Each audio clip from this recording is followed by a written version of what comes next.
So let's unpack something because you talked about quantum jumping. Yeah. And you just mentioned levitation, which both of those have been kind of hot in my consciousness for the last few, I'd say, months now. Mm-hmm. And what have you learned about those two things? So on quantum jumping, I kind of explained as much as I know about it at this point in the game. But on levitation, so from my studies in the yogic philosophies and the Vedic, the Vedic texts and things like that, I really lean much more towards the Eastern philosophies of in the Vedic, Bhagavad Gita, those kind of things, Yeah, and I do as well. yogis in general, and yogis as well. Autobiography of the Yogi is the book that kind of got me set off on the path. I see And it in right that, over your shoulder with a wake yeah, right there. yeah, with Yogananda, and so when I started studying that, I started to understand, and again, talking to literal yogis in India and swamis and different kind of spiritual masters. Again, I keep seeing these patterns. As you elevate yourself in consciousness, your vibration or your frequency starts to go up.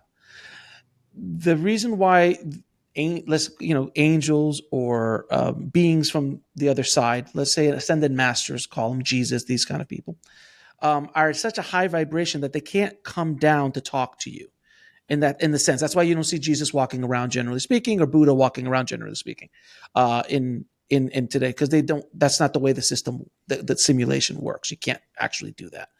You have to raise yourself up and kind of get past the mud. So right now we're all in the mud. This is the analogy I came up with. We're all in the mud right now, and it's really hard to kind of move around. And you can't expect a being like an ascended master to come down into the mud to get you information. You got to kind of raise yourself above the mud. Even if you can stick your hand above the mud, that's a moment of contact and they can bring information to you that way. This is how channeling works. This is how psychic mediums work. There's different ways, again, all connecting the dots.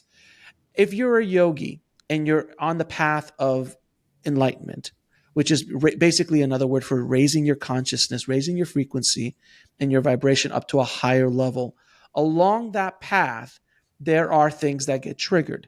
Levitation being one of them, biolocation being another one, manifestation of like ash coming out of your hand. There's multiple different things if you read the yogic books of things that have been happening around for centuries. The thing is this, that when you come off that, let's say you're on a highway of enlightenment, and you all of a sudden there's an off ramp to levitation. Well, you can go off and, hey, I want to dig into this. Well, now you're off the journey of enlightenment. You're off the level of raising your consciousness, because now you're focusing it more on the ego level of levitation. It is a byproduct of what your growth is as a soul, as a conscious being. It is a byproduct. It is not the end all be all. One of my favorite kind of stories about this is there's two yogis on one side of the river. One yogi says, "Hey, watch this! I can levitate across the river," and he levitates across the river and lands on the other side. And the other yogi crosses the bridge, which is just down the street, and crosses the bridge. And he goes, "How many years did it take you to learn that?" And he goes, "It took me 25 years." He goes, "Wow, 25 years! I just walked across the bridge." It seems like a waste of time, because two very different perspectives. He just wanted to say, "Look how cool I am." It came from a very egocentric place, where the other yogi was like, "That's not part of my path. I can do that, or maybe I could do that, but it's not a concern. That's kind of a trap." And the yogis called them traps, where you can fall off and not be able to keep going on the enlightened path. So the Buddha and Yogananda and these kind of masters learned a lot of these things. So like, that's why when I first read Autobiography of a Yogi, like after chapter 3, I'm like, wait a minute, biolocation. I can't, what? I was 20 something. I'm like, this is too far out for me. I can't deal with this. And I stopped reading it. And it took me another decade before I came around to it again. And when I read it again, I'm like, oh, I was ready at that point to start to understand a lot of the deeper level things that are in that book.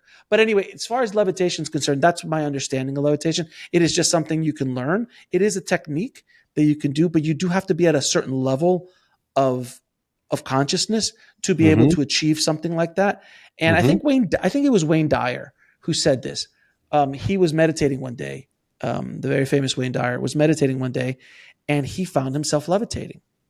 He levitated himself for a minute, and he lifted himself off, and then the thought came into his head. He goes, I could do this on the Tonight Show. Gone. Gone. Never to levitate again, because he already went straight to the ego place, and he wasn't able to master it, as opposed to it's just part of where he was on the path, but he fell right off really quick, off the horse really quickly.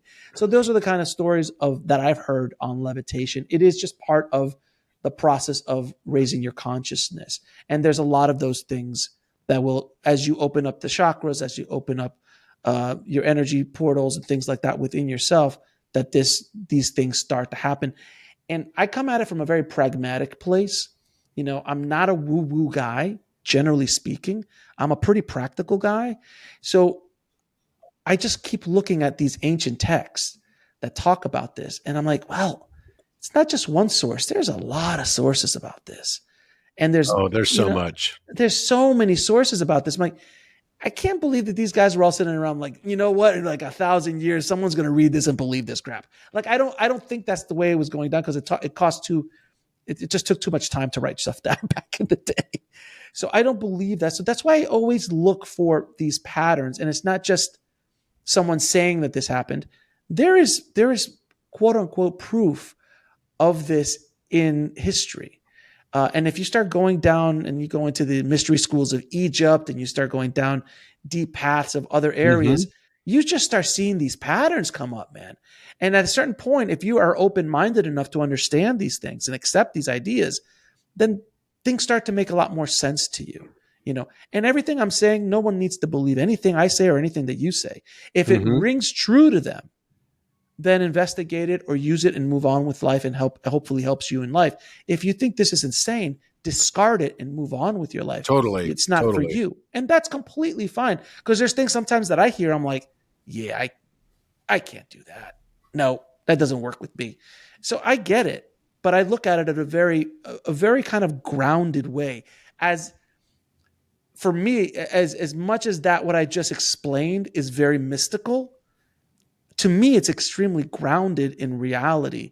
Again, because of all of the research and people I've spoken to and things that I've done. And you're the same. The things that we've talked about on the show before seem very magical. If you would have told me, oh, I found patterns inside of the king's chamber in Giza, no one has seen it since it's been basically discovered. And no one's ever said anything, I would have said, well, that sounds kind of nutty, Robert. I mean, like, show it to me. That's the first thing I said. Show it to me. You're like, here's a video. Do you see this? Do you see that? Oh, by the way, here's the Last Supper. Here's the Egyptian in this. And here's the. I'm like, okay, I get it now. It's grounded. It's not just you saying, oh, I think I saw this. No, you're showing proof of it. So that's kind of what I'd like to have some sort of evidence for the things that I say, or experiential evidence within something I've experienced myself.